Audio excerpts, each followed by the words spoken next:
COVID-19 has had a powerful impact on businesses across the world, to include home child care businesses. Stick around so we can discuss on what you need to implement into your parent policy handbook. Coming up right now.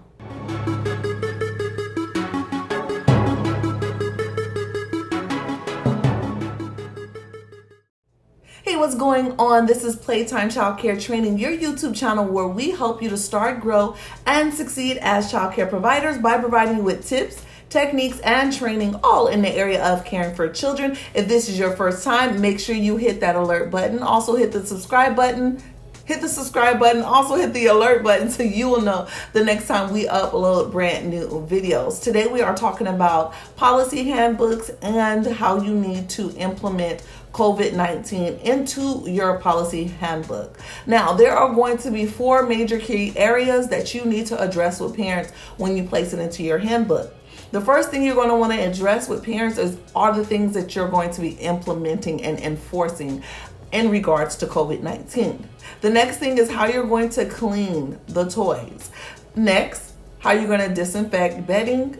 And last, healthy hand hygiene practices. We're going to cover all of that in this video right now.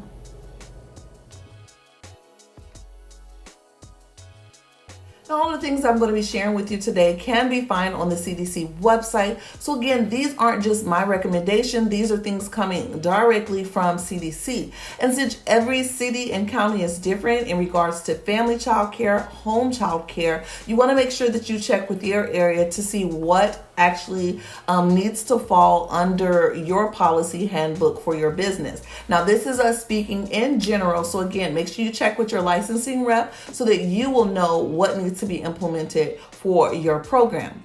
Now, when you're talking about enforcing things and things that you're going to be implementing, here are some things that the CDC recommends, and I also recommend that you implement. Now, it's going to look different from every family child care, so definitely use your own discretion. The first thing is you want to implement social distancing strategies. And that means when it comes to parents, you need to have an idea of how you're going to keep social distancing with them. Now, I know you're like, oh, well, we have to interact with parents. We have to be close to parents. Yes, you do. But there are certain things that you can implement, such as how you're checking in and checking out. Parents don't have to sign in on a piece of paper if you implement things such as Tadpoles. Tadpoles is an app where you can document and communicate with parents without parents having to sign in. So when a child gets picked up, all you have to do is select their face on the app. They're checked in, select who dropped them off, and add any additional notes. The next thing is you want to let them know that you're going to be enforcing intensified cleaning and disinfecting efforts. You're going to modify drop-off and pick-up just procedures. Here in the state of Texas, parents are being required to drop off their children outside of the facility, so outside of your home. So parents don't need to be coming in the house unless you deem it necessary for them to come into your home. Other than that, their kids are going to be picked up and dropped off outside. You want to implement screening procedures upon arrival. So you're going to be checking temperatures, following the CDC guideline when it comes to the temperatures of the child and the signs and symptoms of illnesses, and ensuring and making sure that a child stays home.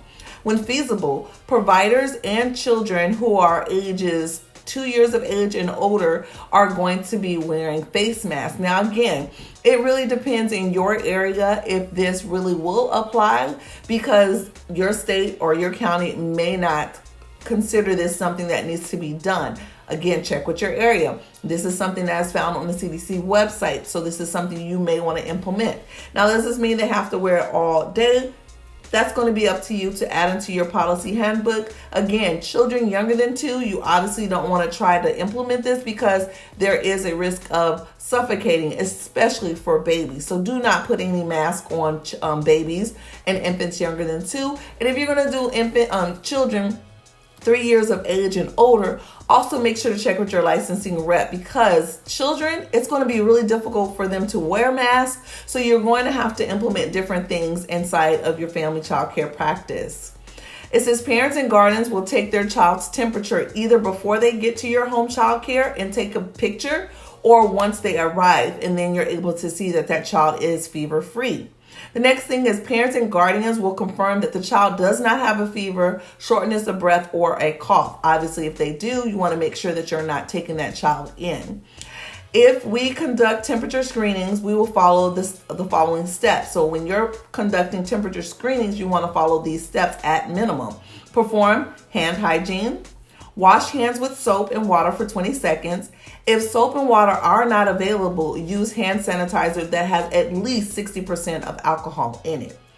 Put on disposable gloves. Check the child's temperature. You also want to ensure that there are a clean pair of gloves for each child. So you want to make sure you're not using the same gloves for every child. It is driving me like, whenever I go somewhere and I see people wearing gloves and they think that they're saving themselves from germs and all that stuff, but they're wearing the gloves as if they're hands. At least if you don't have on gloves, you remind yourself, I need to go wash my hands. So people are having gloves on all day and they're touching the counters and they're touching their purse and they're touching the baskets and they're touching their face and they're touching. But then they look at you like you're crazy. Usually it's me because I'm not wearing gloves. And they're looking at you like you're going to kill off the whole world because you don't have on gloves. And yet they've touched every single thing. At least with me, I'm mindful of what I'm going to touch. And because I touch something, I know to wash my hands. So if as a provider, as you're checking children's temperature, you are supposed to be changing your gloves each time you check a child's temperature. Do not wear the same gloves for different children. And then there's a proper way of taking off your gloves. We'll cover that in a whole different video. So that's how I feel about the whole glove situation and the rest of the world walking around looking ridiculous with their gloves, touching everything. But you want to make sure that you have different gloves for each child. We're gonna check the child's temperature. We will assure, after each screening, remove the gloves, make sure you're properly removing it, and then wash your hands. Use an alcohol-based hand sanitizer that contains at least 60%, or wash your hands with soap and water for at least 20 seconds. If hands are visibly soiled, then you're not going to use hand sanitizer. You're going to need to wash your hands with soap and water before using hand sanitizer. So again, all these people walking around putting hand sanitizer on top of hand sanitizer and their hands look like they just changed their oil of their car or their vehicle. Yeah, no, you need to use soap and water. So those are the things that you need to be enforcing into your home child care with the new COVID-19 procedures.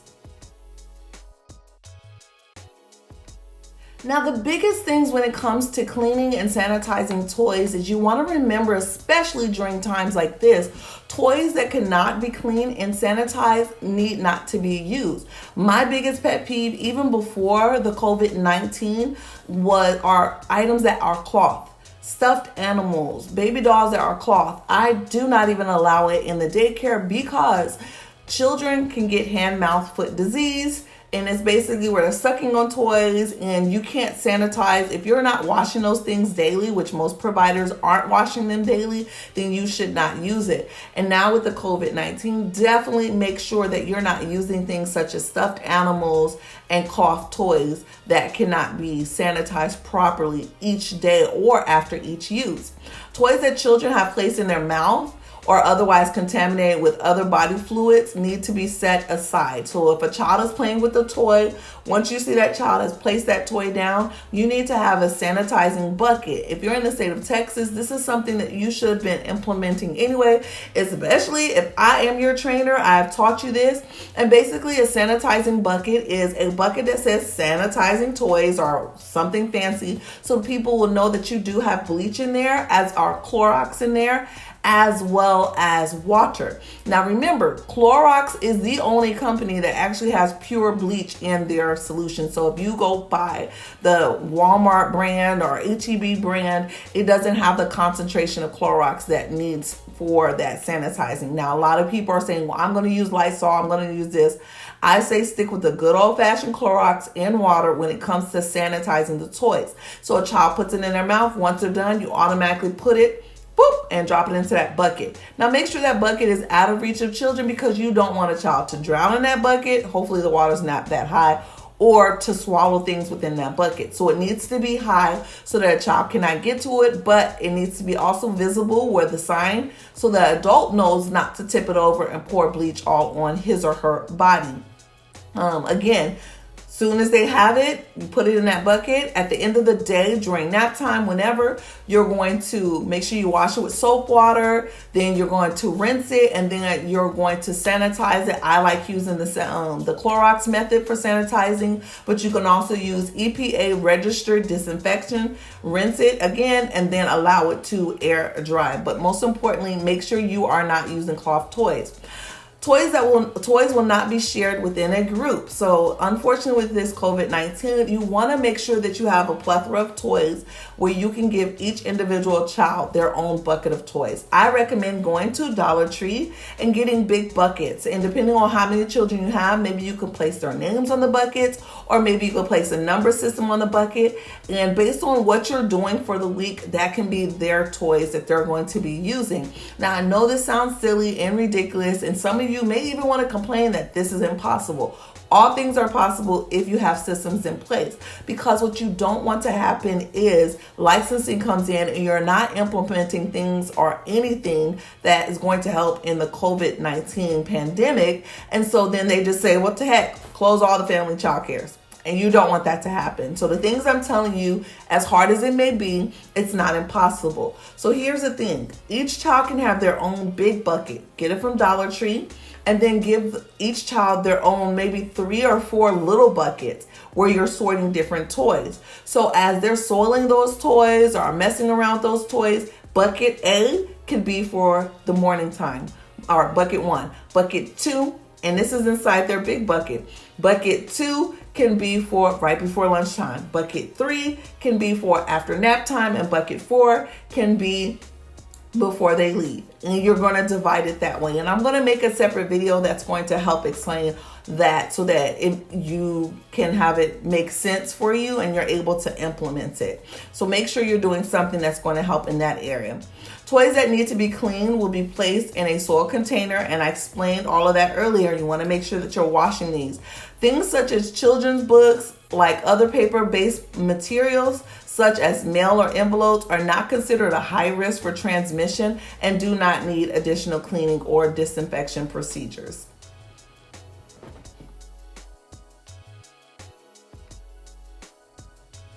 Now, I like these kind of containers because they're plastic and they're easy to sanitize.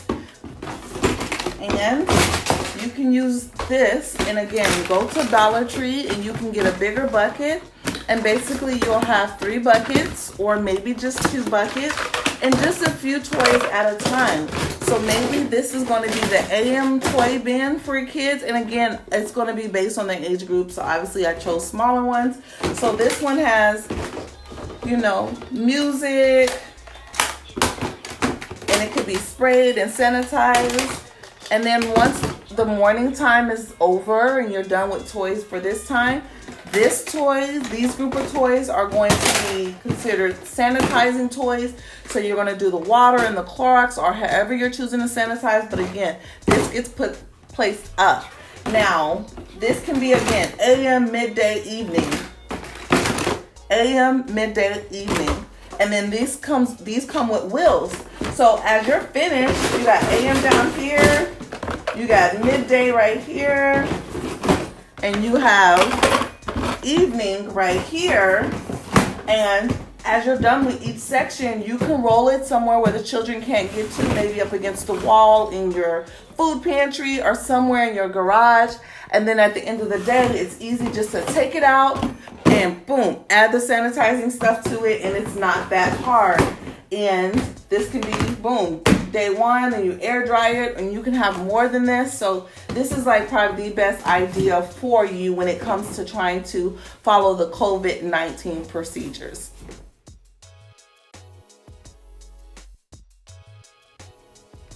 Now, I know the children like things like these. These are puppets.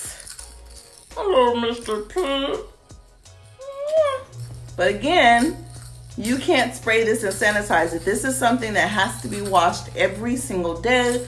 After each child uses it, it has to be washed immediately. So unfortunately, my recommendation is not to use these kind of toys during this COVID-19. These are going to have to be put away, thrown away, or something. I don't even like using them because of hand, mouth, foot. Kids suck on it and then it gets thrown back in there. Another kid sucks on it, and before you know it, a kid has hand, foot, mouth disease. And that's very common when it comes to daycare, especially daycare centers where there's a lot of children. So I highly recommend that you get rid of these. I have these for the purpose of showing you different things for different training videos. So make sure that you keep that in mind. When it comes to cleaning and sanitizing bedding, already you should be having a child with a non-absorbent mat or a cot. Non-absorbent means you can spray it down, sanitize it, and it doesn't soak in or seep in.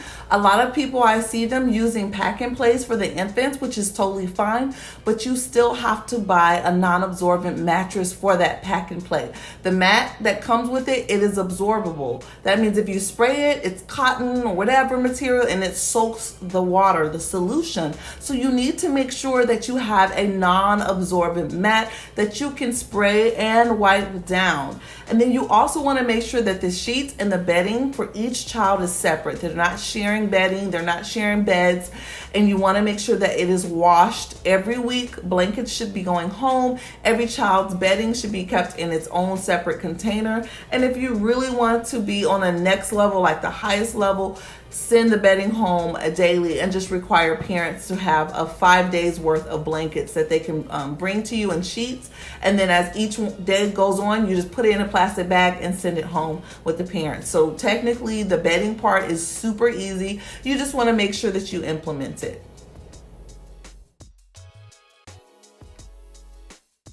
Healthy hands and hygiene. Now you want to make sure that parents understand in your new policies underneath the COVID-19 that all staff members, all children, and all family members are going to engage in healthy hands hygiene. Basically, healthy hands hygiene is letting a parent know all the times that you're going to engage in washing your hands. And here's a list of things. When you arrive to the home child care, after your breaks, before and after preparing food or drinks. So even preparing water, you want to make sure you're washing your hands.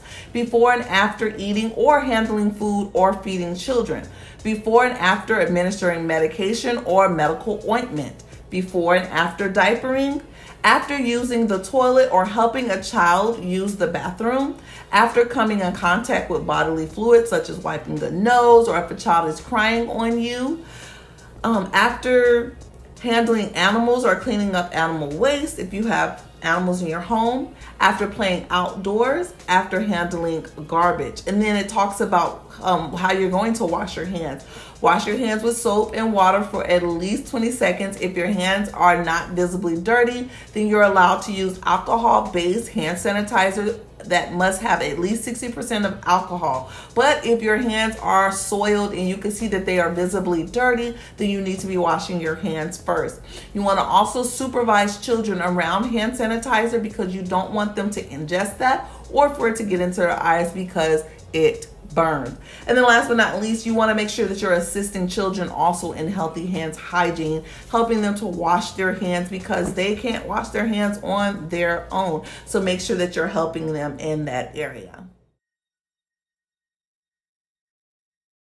Now, if you're in the state of Texas, Texas A&M AgriLife has free training on COVID-19. If you're in a different state, it's free. Go ahead and check it out. See what's going on in Texas, what kind of training we have going on. But again, if you're in the state of Texas, go ahead and knock out that training because it will be required. It's already required for child care centers.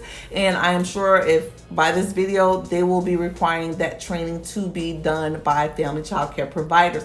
It has a lot of great information on the COVID-19 and COVID-19 procedures for your family and child care. So make sure you go ahead and get that done, print out the certificates, and place it into your employee or staff binders or scan it if you've been with me and add it to the iCloud folder that has your staff information there. Now make sure you're implementing all of these COVID-19 procedures in order to continue to keep yourself healthy, your family, staff, and the children that you are caring for. And most importantly, you want to make sure you're implementing and doing everything you possibly can so that you can remain open and continue to provide the service that our community needs.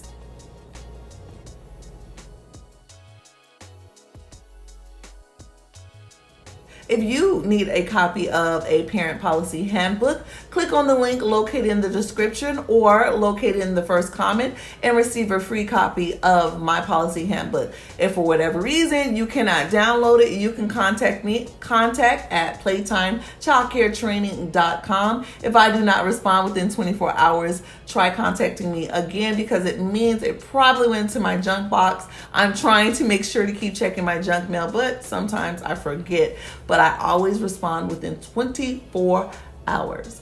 I'm here to help. It's free. So make sure you click on that link and download a copy of the Parent Policy Handbook.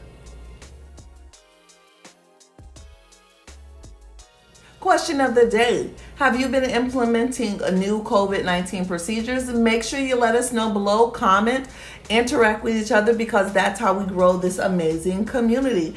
As always, thank you for tuning in to Playtime Child Care Training. Like the video, share this video, but most importantly, make sure you are learning from the video. See you next time.